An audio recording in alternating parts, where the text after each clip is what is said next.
নমস্কার, আশা করি সকলে ভালো আছেন। আমার চ্যানেল সুনন্দিতার রান্নাঘরে সকলকে স্বাগত। আজ বেগুন দিয়ে একটা লোভনীয় নিরামিষ রেসিপি আপনাদের সঙ্গে শেয়ার করব। এই রেসিপিটা ঘরে থাকা মশলা দিয়ে খুব কম সময় তৈরি করে নেওয়া যায়। আপনি যদি এখন আমার চ্যানেল সাবস্ক্রাইব করে না থাকেন তাহলে অনুরোধ করছি আমার চ্যানেলটা সাবস্ক্রাইব করে পাশের বেল বাটনটা ক্লিক করে দেওয়ার জন্য, যাতে আমি নতুন রেসিপি আপলোড করলে আপনার কাছে নোটিফিকেশান পৌঁছে যায়। তাহলে শুরু করি আমার আজকের নিরামিষ বেগুনের রেসিপিটা সম্পূর্ণ দেখার অনুরোধ রইল।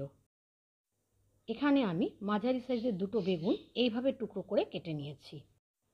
প্রথমে আমি গোটা বেগুনটাকে অর্ধেক করে নিয়েছি, তারপর সেই অর্ধেককে আবার অর্ধেক করে এই লম্বা লম্বা টুকরো করে কেটে নিয়েছি।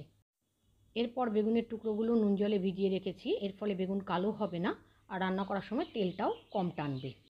তার সঙ্গে দুটো আলু লম্বা টুকরো করে কেটে ধুয়ে রেখেছি।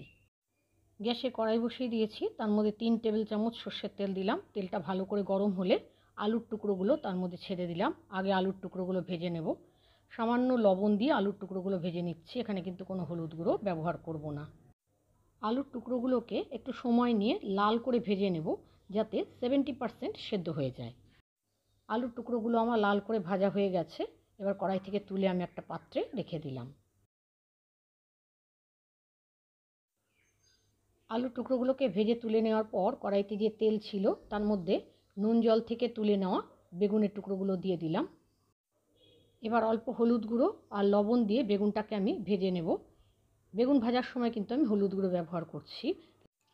বেগুন ভাজার সময় গ্যাসের ফ্লেমটাকে কিন্তু হাই করে রাখতে হবে, নাহলে বেগুনটা গলে একেবারে নরম হয়ে যাবে, সেক্ষেত্রে কিন্তু খেতে ভালো লাগবে না। বেগুনটাও কিন্তু একটু লাল করে ভেজে নিতে হবে। বেগুনটা আমার ভাজা হয়ে গেছে। এবার বেগুনটাকে আমি কড়াই থেকে তুলে রাখছি। বেগুনটা তুলে নেওয়ার পর কড়াইতে আরও 1 টেবিল চামচ সর্ষের তেল দিয়ে দিলাম। তেলটা গরম হলে ফোড়নে দিয়েছি একটা তেজপাতা ছিঁড়ে, 3টে ছোটো এলাচ থেতো করা আর হাফ চা চামচ গোটা জিরে। ফোড়নটা কয়েক সেকেন্ড ভেজে নিলাম। ফোড়নটার থেকে সুন্দর গন্ধ বেরোলে পরে একটা টমেটো আমি কেটে রেখেছি, সেই টমেটোটা দিয়ে দিলাম কড়াইতে। টমেটোটা দেওয়ার পর টমেটোটা একটু নেড়ে নিলাম। তারপর এখানে দিলাম 1 চা চামচ আদা বাটা আর হাফ চা চামচ কাঁচা লঙ্কা বাটা। আপনারা আদা আর কাঁচা লঙ্কা একসাথে বেটেও দিতে পারেন। এবার আদা, কাঁচা লঙ্কা, টমেটোটা বেশ খানিকক্ষণ কষিয়ে নিচ্ছি, যাতে আদা আর টমেটোর কাঁচা গন্ধটা চলে যায়।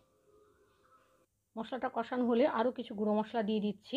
দিলাম 1 চা চামচ ধনে গুঁড়ো, হাফ চা চামচ কাশ্মীরি লঙ্কার গুঁড়ো, হাফ চা চামচ গরম মশলা গুঁড়ো, হাফ চা চামচ হলুদ গুঁড়ো আর সামান্য একটু লবণ, কারণ আলু আর বেগুন ভাজার সময়ও কিন্তু লবণ দেওয়া হয়েছিল, সেই বুঝে লবণটা দিতে হবে।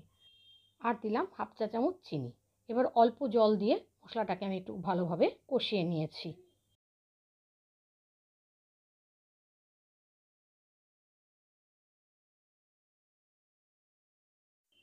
মশলাটা যখন কষানো হয়ে গেছে তখন ভেজে রাখা আলুর টুকরোগুলো আমি এখানে দিয়ে দিলাম। আলুর টুকরোগুলো মশলার সাথে খুব ভালোভাবে আমি মিশিয়ে নিয়েছি। তারপর কড়াইটাকে আমি ঢাকা দিয়ে মিডিয়াম ফ্লেমে রাখলাম।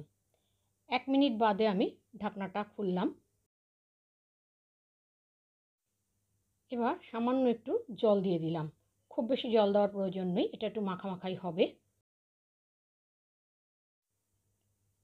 জলটা দেওয়ার পর আবার এটাকে ভালো করে নাড়াচাড়া করে কড়াইটা আবার আমি ঢাকা দিয়ে দিলাম। দিয়ে মিডিয়াম ফ্লেমে আরও 1 মিনিট আমি রান্না করে নেব, যাতে আলুটা একেবারে সেদ্ধ হয়ে যায়। 1 মিনিট বাদে আমি ঢাকনাটা খুলে ভাজা বেগুনের টুকরোগুলো দিয়ে দিলাম।